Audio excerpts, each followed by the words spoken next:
আমি ছেড়েই দিতে রাজি আছি সুসভ্যতার আলোক। আমি চাই না হতে নববঙ্গে নবযুগের চালক। আমি নাইবা গেলাম বিলাত, নাইবা পেলাম রাজার খিলাফ। যদি পরজন্মে পাইরে হতে ব্রজের রাখাল বালক, তবে নিবিয়ে দেব নিজের ঘরে সুসভ্যতার আলোক। যারা নিত্য কেবল ধেনু চড়ায় বংশী বটের তলে, যারা গুঞ্জা ফুলের মালা গেঁথে পরে পরায় গলে, যারা বৃন্দাবনের বনে সদাই শ্যামের বাঁশি শোনে, যারা যমুনাতে ঝাঁপিয়ে পড়ে শীতল কালো জলে, যারা নিত্য কেবল ধেনু চড়ায় বংশী বটের তলে। ওরে বিহান হলো জাগরে ভাই, ডাকে পরস্পরে।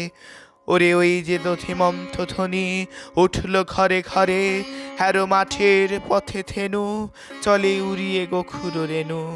হ্যারো আঙিনাতে ব্রজের বধূ দুগ্ধ দহন করে।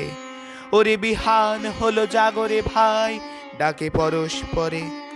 ওরে সাঙন মেঘের ছায়া পড়ে কালো তমাল মূলে। ওরে পার ওপার আধার হলো কালিন্দির কুলে। কাটে গোপাঙ্গনা ডরে কাঁপে খেয়া তরির পরে, হ্যার কুঞ্জ বনে নাচে ময়ূর কলাপ খানি তোলে। ওরে সাঙন মেঘের ছায়া পড়ে কালো তমাল মূলে। মোরা নবনবীন ফাগুন রাতে নীল নদীর তীরে, কোথা যাব চলি অশোক বনে শিখি পুচ্ছ শিরে। যবে দোলার ফুল রশি দিবেনি পোশাখায় খুশি, যবে দক্ষিণ বায়ে বাঁশির ধ্বনি উঠবে আকাশ ঘিরে। মোরা রাখাল মিলে করব মেলা নীল নদীর তীরে। আমি হব না ভাই নববঙ্গে নবযুগের চালক, আমি জ্বালাবো না ধার দেশে সুসভ্যতার আলোক।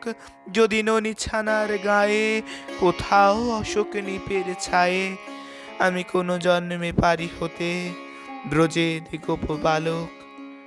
তবে চাই না হতে নববঙ্গে নবযুগের চালক।